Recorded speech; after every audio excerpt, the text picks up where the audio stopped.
तो हम तुला लगन के विभिन्न भावों में केतु की प्लेसमेंट के बारे में चर्चा कर रहे हैं। इस वीडियो में अब थर्ड हाउस के बारे में विचार करेंगे। अगर आपका तुला लगन बनता हो तो आपके धनु राशि में अगर थर्ड हाउस में केतु स्थित होंगे तो वास्तव में यहाँ केतु आपको किस प्रकार का प्रभाव देंगे। देखिए, यहाँ केतु उच्च की स्थिति में होंगे आपके चार्ट में, वो धनु राशि में स्थित होंगे। साथ में आपको यहाँ बृहस्पति को भी जरूर देखना होगा।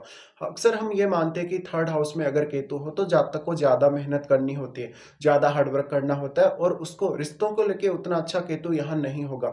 लेकिन जातक को जीवन में कुछ नया सीखना हो, अपने टैलेंट को जातक को बढ़ाना हो, या अपनी जो क्वालिटीज हैं, अपने जो भी उसकी दक्षता है, उसकी जो एबिलिटी है, उसमें अगर उसको वृद्धि करनी हो तो अब जातक को थोड़ा हार्डवर्क बढ़ जाएगा। यहाँ केतु इस हाउस के एनर्जी को एब्जॉर्ब करने का काम करेंगे। वो आपके अंदर ज्यादा से ज्यादा जिज्ञासुपन उत्पन्न करेंगे। आप किसी भी विषय को लेके, पर्टिकुलर कोई भी विषय वो हो सकता है, उसको लेके बहुत ज्यादा जिज्ञासु होंगे। तो आप अब ज़्यादा से ज़्यादा सूचनाएँ ग्रहण करने की कोशिश करेंगे और ज्ञान प्राप्त करने की भी कोशिश करेंगे। हालाँकि अपनी कम्युनिकेशन की एबिलिटी को लेकर यहाँ पर आपको काफ़ी कन्फ्यूजन उत्पन्न होगा। अगर आपके चार्ट में बृहस्पति अच्छी स्थिति में नहीं है या थर्ड हाउस में किसी अन्य ग्रह का सपोर्ट नहीं है केतु को, तो आपको कुछ इश्यूज हो सकते हैं या अपनी हार्डवर्क आपको सही डायरेक्शन में करना होगा।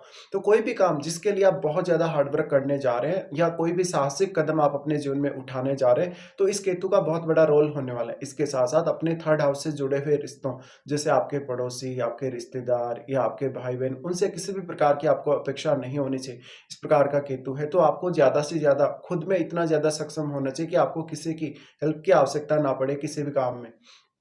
इस प्रकार का केतु है तो जातक जितना ज़्यादा अपना सेल्फ डिपेंड बनने की तरफ आगे बढ़ेगा, उतना उसके लिए अच्छा रहेगा।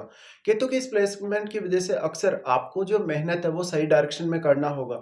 कोई भी पर्टिकुलर काम जिसके लिए आप कोई भी प्लानिंग कर रहे हैं, आपकी जो मेहनत है, आपका जो हार्ड वर्क है वो सही डायरेक्शन में होना चाहिए और आपका फोकस होना चाहिए ज़्यादा से ज़्यादा अपने काम पर। तभी आप ज़्यादा अच्छे से सक्सेसफुल हो सकते हैं और किसी भी काम को ईज़िली कर सकते हैं। यहाँ केतु के स्थित होने से आपको शुरुआत में ही स्टडीज़ में काफ़ी ज़्यादा मदद मिलेगी। इवन इस प्रकार का केतु आपको काफ़ी ज़्यादा भ्रमण या यात्राएँ भी देगा। उन यात्राओं से आपको काफ़ी ज़्यादा मेंटल तौर पे सैटिस्फैक्शन मिलेगा। लेकिन आपको अगर अध्यात्म की तरफ बढ़ना है, अपने आप को स्पिरिचुअली बहुत ज़्यादा ग्रो करना है, तो भी केतु का बहुत अहम रोल होने वाला है। इस प्रकार का केतु हो सकता है कि आपको आपके घर परिवार के सदस्यों, फैमिली से बहुत जल्दी डिटैच कर दे और वो आपको आपके हार्ड वर्क से, आपकी मेहनत से या आपकी क्वालिटीज़ से भी डिटैच करने का काम करेगा।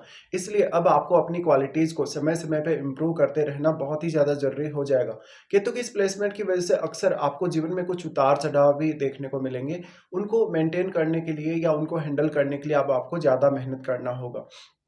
केतु के साथ बैठे हुए ग्रह पर भी आपको विचार अवश्य ही करना चाहिए। केतु के साथ जब भी कोई ग्रह रेट्रोग्रेड होके बैठेगा, तो केतु उस ग्रह पर अपना सर्वाधिक प्रभाव डाल पाएँगे। अगर कोई भी ग्रह ऐसा है जो केतु के साथ रेट्रोग्रेड नहीं होके बैठा है और अगर वो फायरी प्लैनेट है, तो वो ग्रह भी कहीं न कहीं केतु पर अपना प्रभाव अवश्य डाल पाएगा। लेकिन रेट्रोग्रेड होने के केस में, क्योंकि वो जो ग्रह जो केतु के साथ बैठा है, वो केतु की ही डायरेक्शन में मूव करेगा, इसलिए केतु अपना बहुत स्ट्रॉन्ग प्रभाव उस ग्रह पर डाल सकते हैं। लेकिन जो भी ग्रह यहाँ रेट्रोग्रेड नहीं होगा, उस ग्रह पर केतु उतना अधिक प्रभाव नहीं डाल पाएँगे, बल्कि कुछ हद तक वो ग्रह भी यहाँ केतु पर प्रभाव डालेगा। और जो भी ग्रह यहाँ बैठा है, उसका आपको बृहस्पति के साथ संबंध देखना होगा। थर्ड हाउस में मेनली केतु बैठे हैं, तो जहाँ तक अपना जो एफर्ट है उसको लेके काफ़ी ज़्यादा कन्फ्यूज़्ड रहेगा कि वो किस तरीके से किसी भी पर्टिकुलर काम को अंजाम दे, किस तरीके से करे, और उसको अगर सही डायरेक्शन नहीं मिलती है, तो अब उसका एफर्ट ज़्यादा से ज़्यादा बढ़ जाएगा या जातक को ज़रूरत से ज़्यादा एफर्ट्स करने पड़ेंगे। तो हमेशा ही जातक को अब इस प्रकार की कंडीशंस को हैंडल करने के लिए सक्षम होना चाहिए कि जीवन में उसको किसी भी प्रकार की बाधा आए, किसी भी प्रकार का अगर आपको रिस्क लेना पड़े, किसी भी प्रकार की आपको ऐसी कंडीशंस का सामना करना पड़े जहाँ पर आप ज़्यादा कंफर्टेबल नहीं हो, तो उस केस में अपने आप को आपको उतना ज़्यादा सक्षम बनाना होगा कि आप किसी भी स्थिति का अच्छे से सामना कर सकें। इस प्रकार का केतु है, तो भाई-बहनों से जातक को उतना कभी-कभी लाभ नहीं मिलता। हालाँकि आपकी जो ज़िम्मेदारियाँ बनती हैं थर्ड हाउस के प्रति, उनको आपको ज़रूर निभाना पड़ेगा। अब यहाँ पे आपको ये देखना पड़ेगा कि क्या वास्तव में यहाँ बृहस्पति केतु के साथ ही स्थित हैं? अगर यहाँ रेट्रोग्रेड होके बृहस्पति केतु के साथ स्थित होंगे, तो आपका जो थर्ड हाउस है उसकी जो एबिलिटी है या थर्ड हाउस की जो क्वालिटीज़ हैं, उनमें थोड़ी बहुत कमी अवश्य आएगी। यहाँ पर अगर बृहस्पति रेट्रोग्रेड नहीं है, सामान्य स्थिति में होकर केतु के साथ बैठे हैं, उस केस में ज़रूर ही आपको बृहस्पति काफ़ी मदद कर सकते हैं आपके थर्ड हाउस से रिलेटेड मैटर्स में और अन्य मामलों में भी। तो अब जातक को कोई भी प्रकार का इस प्रकार का अगर करियर डिसाइड करना पड़े अपने लिए, जहाँ पर उसके लिए बहुत ज़्यादा रिस्क हो या उसको बहुत ही ज़्यादा कोई हार्ड वर्क या मेहनत करना पड़ रहा है अपने करियर में आगे बढ़ने के लिए, उन मामलों में आपको थोड़ा ज़्यादा सतर्क होने की आवश्यकता पड़ेगी। इस प्रकार का जातक हालाँकि हर प्रकार की कंडीशंस को झेलने के लिए सक्षम ज़रूर होगा, लेकिन केतु उसको काफ़ी कन्फ्यूज़ भी यहाँ करेंगे। अब क्योंकि राहु का प्रभाव भी केतु पर है, लेकिन राहु का प्रभाव एक सीमा तक ही यहाँ केतु पर रह सकता है, क्योंकि राहु और केतु के मध्य 180 डिग्री का जो एंगल बना हुआ, वो एंगल हमेशा ही बना रहेगा। इसलिए यहाँ राहु के साथ जो बैठा हुआ प्लैनेट है, वो ज़्यादा प्रभाव डाल पाएगा केतु पर और केतु के साथ बैठे हुए ग्रह पर भी। इसलिए आपको अब राहु के साथ बैठे हुए ग्रह को अवश्य ही देखना चाहिए और उस ग्रह के संबंध यहाँ बृहस्पति के साथ किस प्रकार के हैं, यानी जो केतु का डिस्पोजिटर है, तो उनके साथ बृहस्पति के साथ उस ग्रह के संबंध आपको अवश्य देखने चाहिए।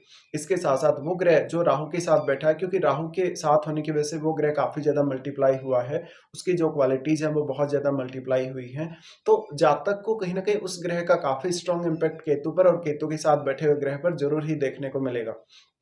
अब राहु क्योंकि आपके 9th हाउस में स्थित होंगे, तो ये जो केतु का प्लेसमेंट है 3rd हाउस में, ये आपके स्टडी पर्पज़ के लिए, इवन आपकी हायर स्टडीज़ वगैरह के लिए, आपके किसी भी इस प्रकार के कार्य जहाँ पर आपको बहुत ही लंबे समय तक एक जैसा कार्य करना होता हो, कोई रिसर्च वगैरह करना होता हो या अपनी हायर स्टडीज़ को लेके बहुत ज़्यादा आपको आगे जाना हो करियर में, तो आपको यहाँ केतु सपोर्ट कर सकते हैं। लेकिन यहाँ रिश्तों के लिए उतना ज़्यादा अच्छी स्थिति नहीं है केतु की। साथ में इस प्रकार का केतु आपको ज़्यादा से ज़्यादा प्रैक्टिकल बनाएगा, तो लाइफ में आपको हमेशा ही प्रैक्टिकल होने की कोशिश करनी चाहिए।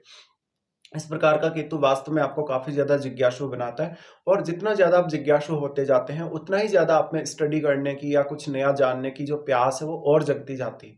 यहाँ पे अब आप अपने चार्ट में ये देखिएगा कि केतु के साथ कौन-कौन से अन्य भावों के जो आपके स्वामी हैं चार्ट में, उनका संबंध है केतु के साथ। यहाँ पे हो सकता है कि केतु के साथ किसी भी अन्य भाव के स्वामी की अगर युति हो, उस केस में आपको उस हाउस को देखना चाहिए, उस हाउस से जुड़े हुए रिश्तों को भी देखना चाहिए। उस हाउस से जुड़े हुए रिश्तों को ट्रीट करते हुए आपको काफ़ी सारी मुश्किलें या दिक्कतें आएँगी। इवन आप उन रिश्तों से बहुत जल्दी डिटैच होने का भी सोचेंगे या उन रिश्तों से आपको कोई फ़ायदा नहीं होगा। हो सकता है कि उन रिश्तों की वजह से आपको कुछ नुकसान हो या वो रिश्ते आपका ज़्यादा से ज़्यादा फ़ायदा उठा रहे हों। इस प्रकार से केतु किसी भी अन्य प्लैनेट के साथ संबंध बनाएँगे, तो आपको ये भी देखना चाहिए कि वो प्लैनेट किस प्रकार का है। वो प्लैनेट अगर एक शुभ ग्रह है, तो उस केस में केतु हो सकता है कि उसपे काफ़ी नेगेटिव इम्पैक्ट यहाँ डालें और अगर वो एक अशुभ ग्रह है, तो उस केस में आप में वो एनर्जी बहुत ज़्यादा बढ़ सकती है, लेकिन फिर आपका एफर्ट करने का तरीका काफ़ी तेज़ी से बदलेगा। यहाँ पे केतु के साथ जिस भी प्रकार का ग्रह होगा, उसी प्रकार का प्रभाव यहाँ इस हाउस में रहेगा। लेकिन क्योंकि उस प्रभाव को यहाँ केतु कम करने का काम कर रहे हैं, इसलिए अगर शुभ ग्रह केतु के साथ होगा तो शुभ ग्रह की जो शुभता है उसमें कमी अवश्य ही आएगी। लेकिन अगर एक अशुभ ग्रह, एक बहुत ही क्रूर ग्रह अगर यहाँ बैठेगा, तो फिर वो आपको रिश्तों में नुकसान कर सकता है। जिस प्रकार की आपकी एक्सपेक्टेशन खुद से हैं, रिश्तेदारों से हैं, पड़ोसियों से, वो कभी भी पूरी नहीं होगी। तो अब आपको उनसे कोई भी प्रकार की अपेक्षा नहीं रखनी चाहिए, ज़्यादातर मामलों को आपको खुद को ही हैंडल करना चाहिए। इस प्रकार का केतु आपके स्टडी पर्पज़ के लिए या अन्य मामलों के प्रति आपको काफ़ी ज़्यादा ट्रैवल देगा जीवन में और ये ट्रैवल शॉर्ट ट्रैवल भी हो सकता है और लॉन्ग डिस्टेंस ट्रैवल भी हो सकता है। तो आपको इन सब के लिए अपने आप को हमेशा रेडी रखना चाहिए। अब आपको इसमें केतु की महादशा को भी देखना चाहिए कि आपकी केतु की महादशा वास्तव में कौन-सी एज पीरियड में आपको आ रही है।